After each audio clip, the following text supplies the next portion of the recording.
The weekly rankings shuffled again, as they did every morning, and Morgan's name ticked up another few spots. The screens were in every training room, every hallway, so that they always knew where they were ranked. How close they were to death. He suppressed a laugh, contemplating the last week. Only a week passed and I've jumped 15 spots. Shows what proper enforcement does for you. A week of meditating, sparring and overseer organized torture. Able to strengthen his body again allowed him to keep up with the others, and he was once again the second strongest of his faction. Bastra had overtaken him, his skill with the saber and fighting experience overtaking a Morgan that wasn't able to use the force. Not so much a Morgan that could, not anymore. Experience counted, yes, but speed and strength did too. Luckily for Bastra, Soft Voice had taken him aside and taught him how to use the force proper. Not that the man was very good at it yet. His ratio of power used to strength gained was lower than Morgan's, ensuring his victories over the gladiator by sheer endurance. Not that the man made victory easy, never mind painless. He jumped lightly as the force moved through his body, a spark of sheer glee fluttering through his stomach even after a week. He wasn't sure what this was, exactly, but he knew it was for him. Not the dark's endless aggression and betrayal, nor the light's submission and apathy. Something in between. Something that worked with him. And work it did. Body enforcement flowed easy compared to the dark, his body swelling with strength. No longer did he need to induce rage to power his blows, to lose himself as he fought. He still needed to find his balance, that elusive state of mind that allowed him to call on the force whole, but when he did, his precognition skyrocketed, eclipsing even Soft Voice. Drawing on the force grew smoother, faster and more reliable as he used it. Almost as if the force wanted to be whole, growing easier by the day. Enforcement wasn't the only thing he could do again. Basic telekinesis was something almost everyone could do, after Soft Voice had figured it out. The dark had more might, true. He was rarely able to match even the average acolyte for power. But unlike their brutish approach, he could pull their foot, push their arm. Where others had power, he had control. Where others relied on aggression to keep them going, he had carefully measured endurance. The first time he had to use his new connection to the force near the overseer had been terror-inducing. A month here had sharpened his acting skills, luckily, so he was able to mask his terror. Mask it to normal levels, anyway. He was always afraid when the overseer announced her next task, so hiding its source proved doable. And her tasks kept coming. Relentless endurance against droids. Run until you drop, dodging low-powered blaster fire as you do. Spar against the other acolytes, the loser victim to his opponent's whims. Tasks to quell fear. Sparring using only the force. Obstacle courses designed to instill agility. Endless were the tasks, and endless were the punishments for failing them. Spitefully, Morgan was forced to admit it was effective. As long as you didn't die, of course. Weeks of enduring the tasks without the force made it easier to endure them with it. It showed in the rankings, too. Where before he was falling, now he was rising. First out of the bottom quarter, then the bottom third. Now he hovered just above halfway, safe from the weekly purge. As safe as this place ever could be, anyway. Soft Voice clapped, pulling Morgan out of his musings. Enough standing around. Morgan, spar with Bastra. Make sure he enforces himself properly. Mirla, practice your third kata set. It needs work. He called out more pairs to duel, assigning others to guard the room. More yet were told to review some material he had assigned as homework. Weeks of training had everyone moving smoothly, the progress showing.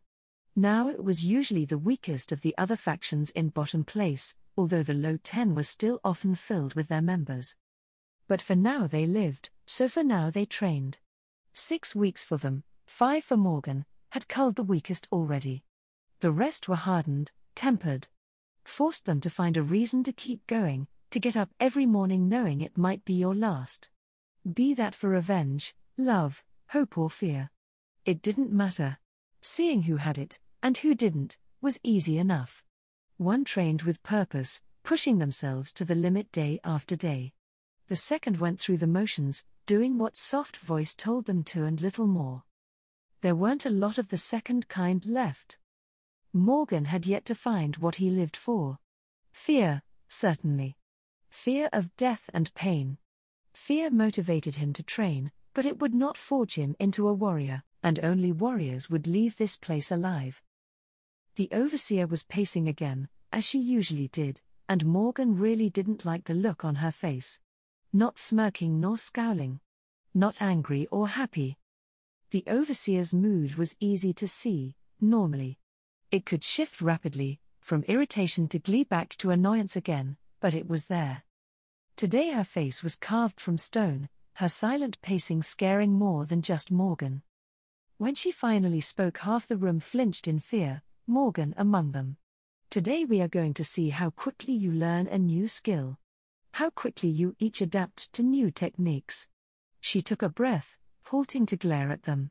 Each of you knows telekinesis, and some of you are powerful enough to send people flying with it.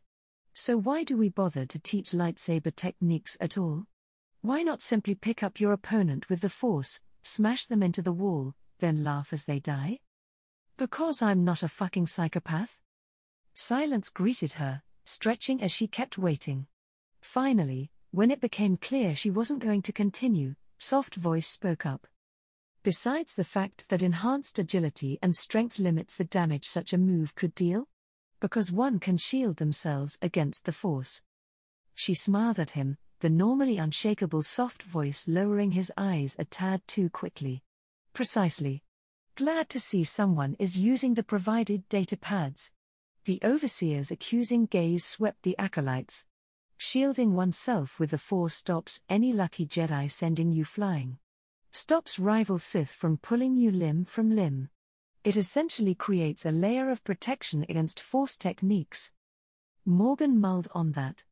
Right, I remember something like that. I wonder how my brand of specialness will twist it. Before he could think too long, she continued. There are two ways of doing this. The first, and most common, is simply to layer oneself in the Force. This stops the attack, certainly, but is damaged each time it does so.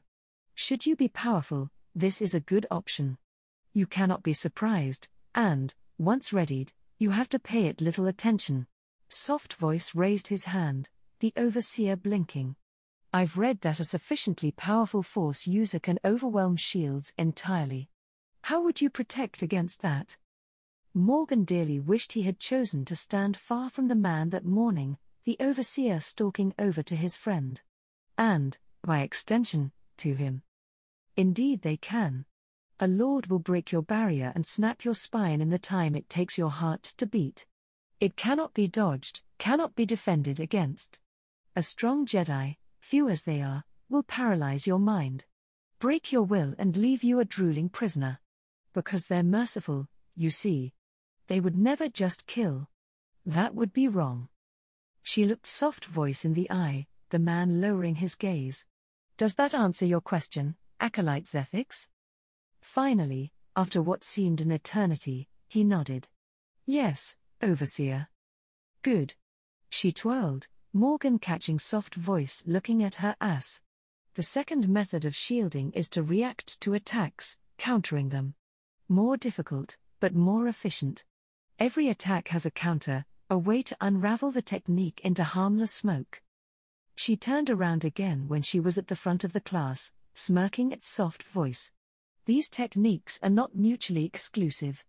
None of you have the required skill to attempt the second, nor will you for a long time. Should you attempt both, your opponent will take your head, laughing at your distracted, decapitated corpse. Morgan was trying to stay optimistic, he really was, but he lacked raw power. This seemed like a technique focused on it. His burgeoning telekinesis wasn't too strong, either, but he made up for that with control. He couldn't fling someone across the room with a wave, but he could do things no other acolyte could. Freeze a limb at that critical moment of the swing. Jerk a shoulder, twist a foot. Each bought him maybe a heartbeat, but at the speed that they fought it could be enough. His growing skill usually made it enough. "Now focus your sight on me, and learn," the overseer commanded. Left unsaid was what would happen to anyone that didn't. Morgan didn't think anyone so stupid as to disobey her and slack off was still alive. So Morgan observed. Not with his eyes, ears or nose, but with that strange sight that came with being attuned to the Force. Others of his faction had described it like seeing ripples in smoke, the changing of smells. Soft Voice had told him it was like seeing a painting move on the wall. For him it was like the Force told his very soul what was happening. Not in messy words, or clumsy writing. Not in picture or smell. None of that could describe the Force as it truly was. What it was like for him, when he observed his friend, or enemies, fight, he could see exactly how they enforced their bodies. How they pushed and pulled at the world around them. It was why he was so good at both. He copied anything that worked better than what he possessed. Refined his techniques with a drive he never thought he had. Oh, some things he could not copy. The explosive strength that came with the Dark's aggression. Soft Voice's extreme natural endurance, boosted as it was by his mastery over the Force. But something like this? With an expert demonstrating slowly, their overseer actually teaching? It clicked after only minutes. The overseer's eyes snapped to Morgan as he felt the shield wrap around him. Protecting not only his body but something deeper, something arcane. That strange non-space that served as his core. His being, or soul. It wasn't particularly strong. Not even close to the level of the overseer, not that that was a surprise. He didn't see the overseer narrow her eyes at him, focused as he was on her demonstration. If he had, he might not have been so eager to fix its mistakes. Flicking his shield away after every flaw found, ready to attempt an improved version. He might have been more cautious. Smarter. But easy success was addicting, not to mention rare. Hours later, when almost everyone had displayed some measure of shielding, his shield was nearly as flawless as the overseer's. Nearly as smooth to his senses, nearly as quick to build. It was, of course, weaker. But its weakness was a matter of power, not skill or control. For the first time Morgan prepared to leave the overseer's class satisfied with his progress, smiling. He really should have known better. The overseer called an end, but unlike every day before today she didn't disappear through the only other door. Instead, she started pointing. You, both of you and you. Morgan felt fear climb up his stomach as the finger pointed at him, the 6 others that the overseer had singled out staying as everyone else left. Soft Voice tried to linger, the treasure that he was, but ultimately left after the overseer glared at him. Morgan saw he was the only one from his faction to be here, with the others seemingly chosen at random. Not that there were just 3 factions anymore. Since Spikey's death every day seemed to bring a new faction or group. A new alliance made, an old one broken. Endlessly they shifted, with the only constant being their own faction. Some of the best had their own little groups, seeming content to focus on training. Smart. Smarter than the rest, anyway. They spend their time fighting for meaningless power, jockeying for position when they should be improving. It seemed only Soft Voice had come to the conclusion that treating your followers well, teaching them, resulted in stable foundations. Made them loyal, willing to work together to survive. To trust in the person next to them when the fighting broke out, standing shoulder to shoulder. Morgan sometimes wondered how everyone else wasn't dead yet. You, all of you, are in need of remedial training. The woman next to Morgan, Kerala, flinched. He was hard-pressed not to join her. Specifically, all of you are incapable of feeding fear and pain to the Force. Kerala broke out in a cold sweat, Morgan joining her. That could mean nothing good. So from now on, until you learn to do so, you will be staying behind after every lesson. The overseer took a deep breath, Morgan feeling the Force swell around her. Now focus your mind. Feed your fear, pain and hesitation to the dark. Without warning, the overseer blasted the only Rhodian with lightning, harsh light streaming from her fingers. He went down screaming, yet his flesh did not burn. His eyes did not pop, and he leaked no blood. The overseer released him, starting to pace. An interesting variation on Sith lightning. Designed to inflict pain without causing wounds. It has fascinating application for torture, wouldn't you agree? Light flashed, the next in line dropping while begging for his life. Then the next, until the overseer arrived at Kerala. By then terror had taken her mind, moving to run. She was able to turn halfway before the overseer zapped her, joining the rest of the line on the ground. Now only Morgan stood, petrified. The pain lasts quite a while, seeing as it targets something deeper than mere flesh. The overseer smiled, and for the first time Morgan could see the spark of madness in her eyes. The overseer turned his way, raising her hand. His mind sped up, rapidly constructing a shield. If it targets the soul, he thought desperately, the shield should stop it. To his surprise, the flash of light wasn't immediately followed by pain. Instead, he heard a sound like breaking glass. His shield strained, cracking soon after, but the pain didn't follow. When he looked up, the overseer was openly smiling at him. Good thinking, acolyte. This version of Sith lightning can indeed be stopped by a proper shield. Unfortunately for you, this is not a lesson on shielding yourself. When she blasted him again, his shield shattered completely, pain filling his mind. It filled his body, his soul. It filled him until it was all he was, all he could think about. Pain unending. Slowly, ever so slowly, the peak passed. He could hear the overseer speaking again, feel the cool floor pressing against his face. And that is why it's important to be able to withstand fear. And if you are unable, or unwilling, to let the dark feed on it, well, I'm more than happy to teach you to withstand it alone. Her eyes locked with Morgan, the spark of madness all he could see. Hour after hour. Day after day. Week after week. Until you learn.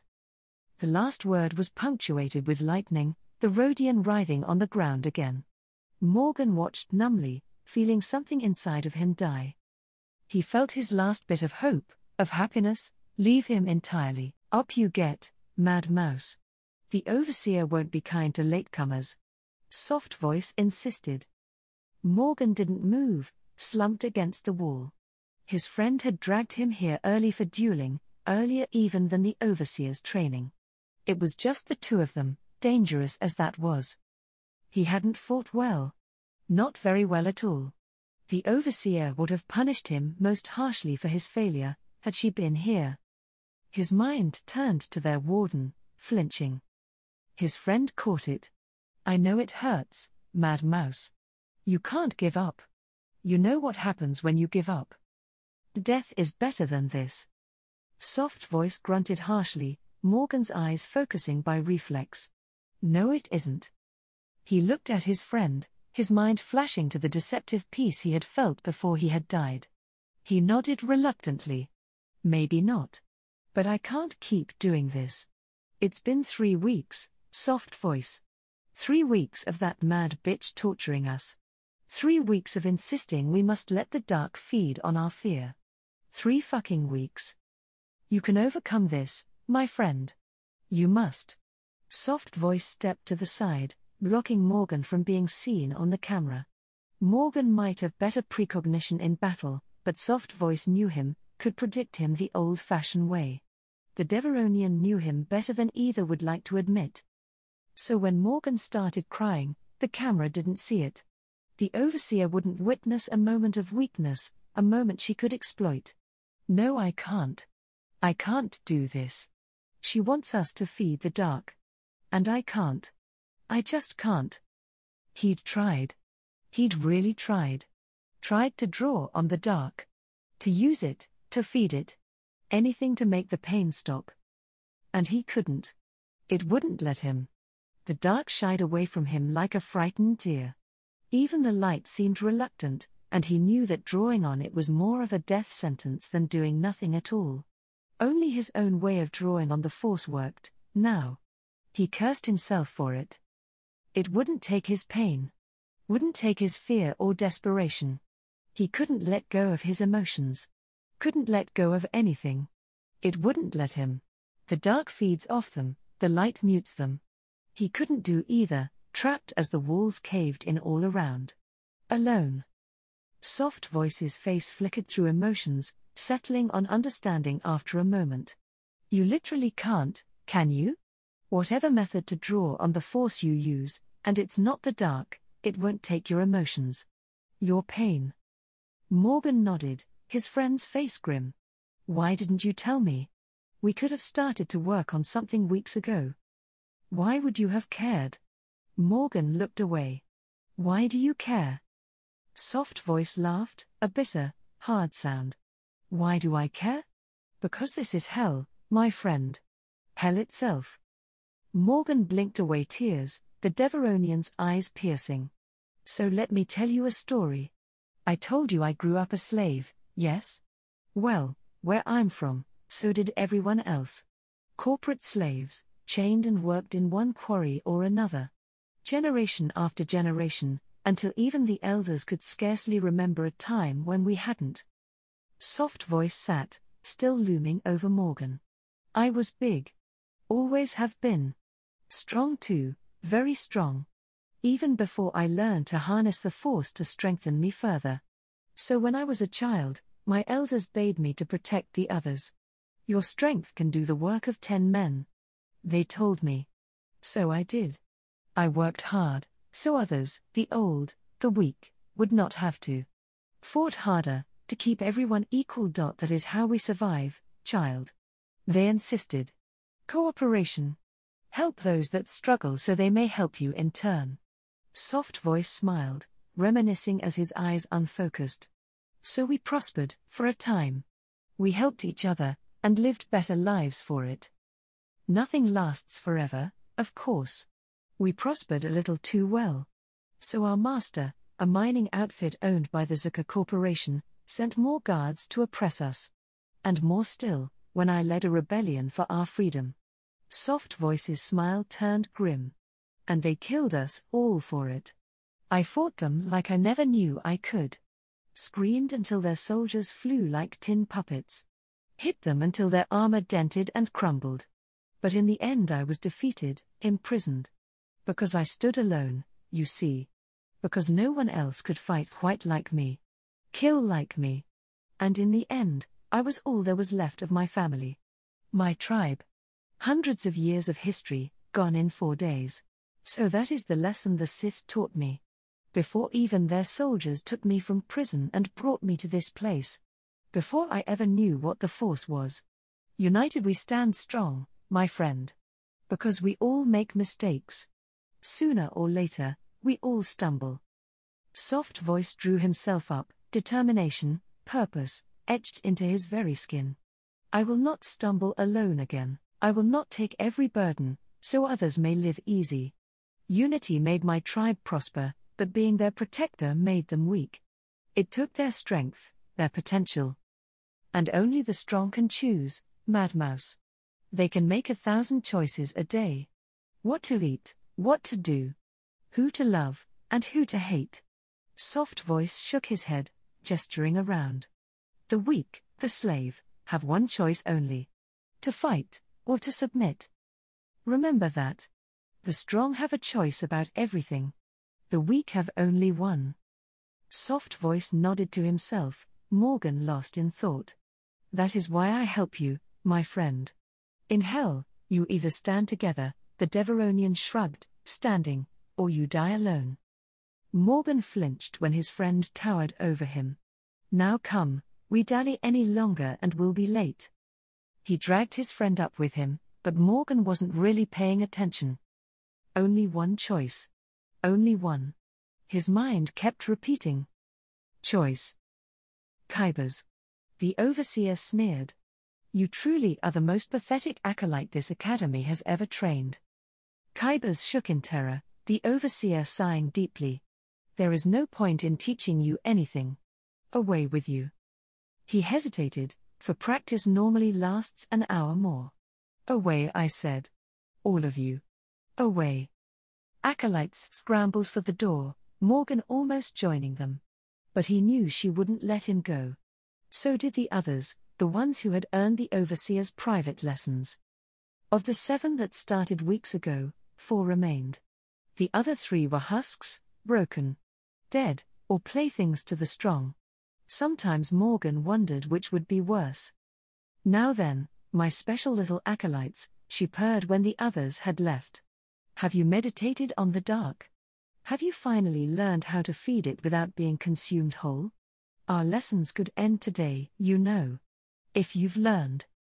Her eyes locked with Morgan. He flinched away. Or maybe not. Either way, we will continue. She delighted in picking victims at random, never quite knowing when your world would be consumed by pain.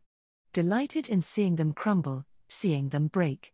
He built his shield, the promise of pain unending motivating him to action. Despite what Soft Voice had said, the man had helped. They'd thought up dozens of modifications for his shield, of ways to strengthen it. To deflect, or push away. To spin, so attacks would glide off. Most didn't work, some did. His shield was likely the most efficient in the facility, barring the overseers. Not that it mattered. Lightning flashed against it, crawling and twisting. Probing for weakness, ever searching for an easy way in. It was a grim sort of pride he had felt, making the overseer overwhelm his shield instead of being able to bypass it. Now he didn't feel much except for the fear. The terror. There had been anger, at first. Desperation after that. Begging and bargaining. Denial and avoidance. None of it had changed a thing. His anger had burned out a week ago and the overseer couldn't be bargained with. Laughed when he begged. Hunted him when he avoided her. The power spiked, his shield starting to crack. Desperation ebbed, taking the fear with it. A strange calm took its place, slowing his racing heart. This will never end, will it? Not until my mind shatters or death claims me again. The realization made him strangely giddy, wondering if he'd gone mad. His shield broke like so much glass, the pain consuming him. When the peak passed and his soul was a touch away from cracking, he heard laughter. Must be the overseer crackling like a mad bitch again. He thought. But the sound didn't fit.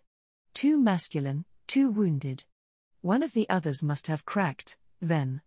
He reasoned. That had happened before, a sound much like the one he was hearing now. But that felt wrong, too. The laughter abruptly stopped when he realized where it was coming from. Oh, that was me. Morgan realized. I must have cracked. He laughed again, finding that hilarious for reasons he couldn't name. He opened his eyes, seeing the others stare at him blankly. Uncaringly. Only his own faction still operated with some basic human decency. With cooperation. The rest stabbed, lied and betrayed for the slightest gain. He laughed harder, then abruptly fell silent when his eyes locked with the overseer's. A smile was playing on her lips, widening when he didn't flinch from her gaze. It faded as he kept staring, fear failing to take root. Must have reached today's capacity for terror. He barked out a laugh again, the overseer's eyes narrowing. He found that amusing like nothing else. Oh, come off it, you mad bitch. What are you gonna do, torture me? Kill me, maybe? I'm dead already. Gasps of fear echoed as the other acolytes stepped back, Morgan realizing he had spoken out loud. He shrugged after a moment, deciding it didn't matter. The overseer scowled. Light flashed and he raised his shield out of reflex, wondering a moment later why he'd bothered. It wasn't stronger, or more able to spare him from the pain. He observed it, those few heartbeats where lightning splashed harmlessly against his shield, and found it beautiful. The moment passed, the pain consuming him. Yet his mind clung on a little longer. I'm dead already, and pain matters little to the dead. He forced his eyes to lock with the overseer's, focusing through the pain for just a moment. I will have a choice in this, you wretched woman.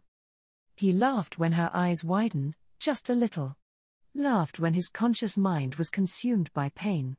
He was still laughing when the pain ebbed, a hair's breadth away from death. And I choose defiance. Soft Voice waited for Morgan's return, same as he'd been doing for weeks. His friend needed someone that wouldn't take advantage of his vulnerability. His pain. He suppressed the small stab of guilt for failing to help his friend, for Morgan hadn't asked for any. You can only help those that want to help themselves. He reminded himself sternly. And it's not like I could have done much, anyway.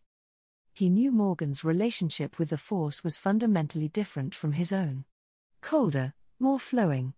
Like the wind shaving a mountain, or a river taking its course. Not stronger, perhaps, but inevitable. Not like the dark, which often feels like a forest on fire.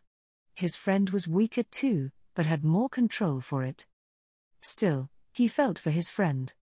His escort leaned away from him as he started pacing, regarding them silently. Watching their muted fear, ever vigilant for the moment he would prove to be like the others. Mad. Cruel. Someone to be feared, not respected. To be obeyed, but never inspired by. He was no fool, for he knew he was one of the strongest here. He picked up the saber forms quickly, could flow them together like he once had with the songs of his tribe. Others said the dark felt like a rabid hound, yet for him it seemed a tame wolf. Dangerous, to be sure. To be treated with respect. But tame all the same. So he knew why others treated him with deference. Why they regarded him from a distance. To be set above them, alone. It felt good to have a simple friendship again. The door opened, and his escort, those acolytes he trusted most, tightened their semicircle around him.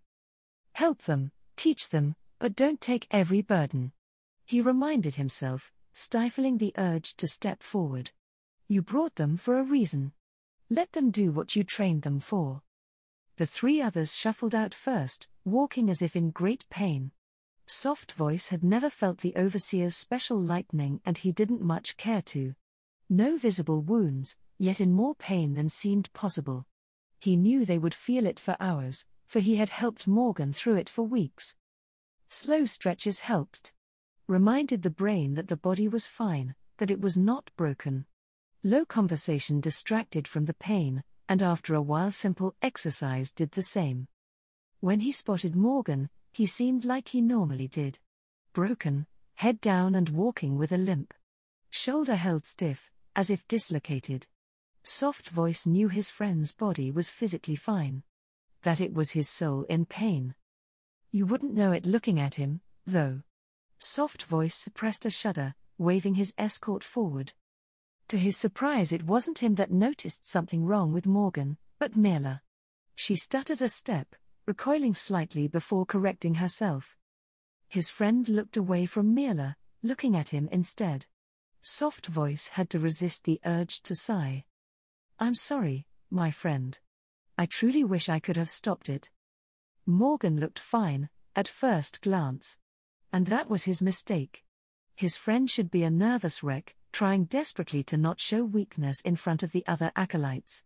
He should have a blank face, defeated eyes. Yet his eyes glazed with humor, lips playing a small smile. It was a stark contrast, Soft Voice admitted to himself, and profoundly creepy. Logically, he knew his friend was in no state to fight. That he was broken, and needed hours of care before he was able to function normally again. So why do you feel more dangerous than ever? Soft Voice realized he had let the silence drag on a touch too long, but before he could break it, Morgan spoke first. Soft Voice. Mila. He greeted. My thanks for waiting. The Deveronian had to suppress a startle at his friend's voice. Calm, laced with a touch of the same humor as in his eye. His friend's gaze pierced him. It's high time I dragged myself out of this pity party, don't you think? Morgan strode forwards, Soft Voice's acolytes parted with fear they hadn't shown him before. The fear that something had changed, and not knowing what.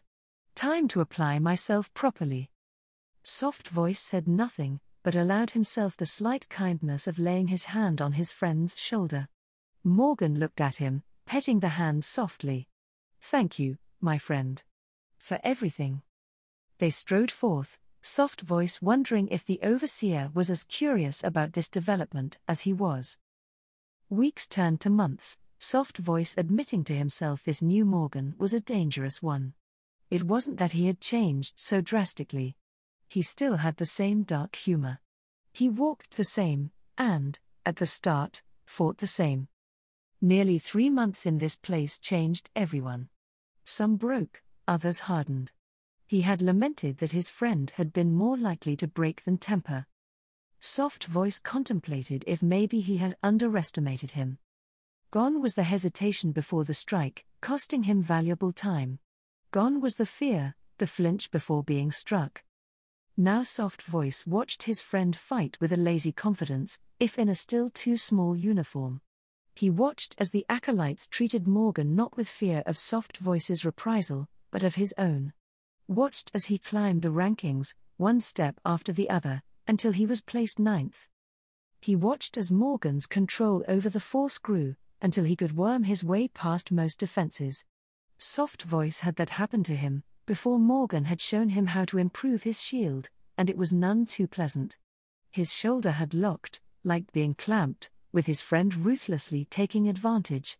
It filled him with as much pride as it did pain. Usually pain, because Morgan struck hard. The overseer had kept the special lessons a week after his friend's change, before scrapping them entirely. It had confirmed his private belief that the whole thing was set up for Morgan from the start, after his astonishing speed at learning Force Shield. He and his faction, the largest remaining, even if most of their members were deemed weak, watched Morgan drop his opponent with a chop to the neck.